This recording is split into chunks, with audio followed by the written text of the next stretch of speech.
The book of Mark, chapter 3, verse 31 through chapter 4, verse 29. Then Jesus' mother and brothers arrived.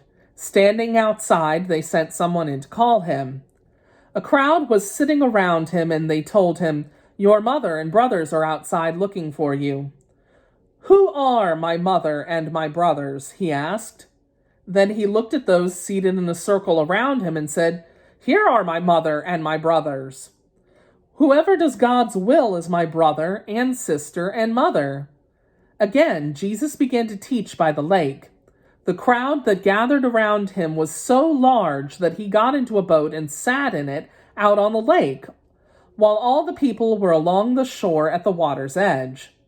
He taught them many things by parables, and in his teaching said, "Listen, a farmer went out to sow his seed. As he was scattering the seed, some fell along the path, and the birds came and ate it up. Some fell on rocky places where it did not have much soil. It sprang up quickly because the soil was shallow. But when the sun came up, the plants were scorched, and they withered because they had no root. Other seed fell among thorns, which grew up and choked the plants, so that they did not bear grain.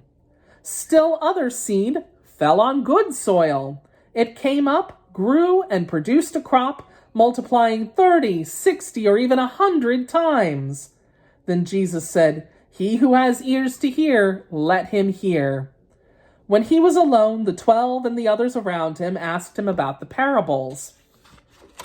He told them, "The secret of the kingdom of God has been given to you, but to those on the outside everything is said in parables, so that they may be ever seeing but never perceiving, and ever hearing but never understanding.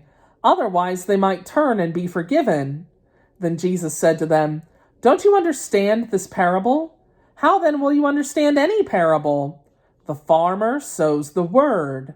Some people are like seed along the path where the word is sown. As soon as they hear it, Satan comes and takes away the word that was sown in them.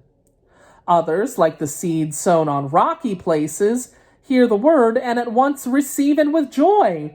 But since they have no root, they last only a short time.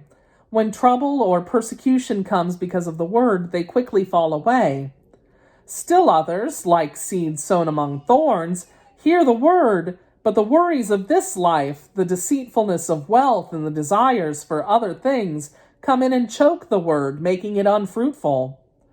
Others, like seed sown on good soil, hear the word, accept it, and produce a crop, 30, 60, or even 100 times what was sown."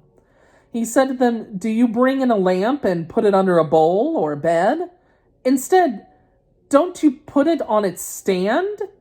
For whatever is hidden is meant to be disclosed, and whatever is concealed is meant to be brought out in the open.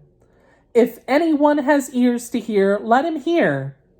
Consider carefully what you hear," he continued. "With the measure you use, it will be measured to you, and even more. Whoever has will be given more. Whoever does not have, even what he has will be taken from him." He also said, "This is what the kingdom of God is like. A man scatters seed on the ground. Night and day, whether he sleeps or gets up, the seed sprouts and grows, though he does not know how. All by itself, the soil produces grain. First the stalk, then the head, then the full kernel in the head. As soon as the grain is ripe, he puts the sickle to it, because the harvest has come." The word of the Lord.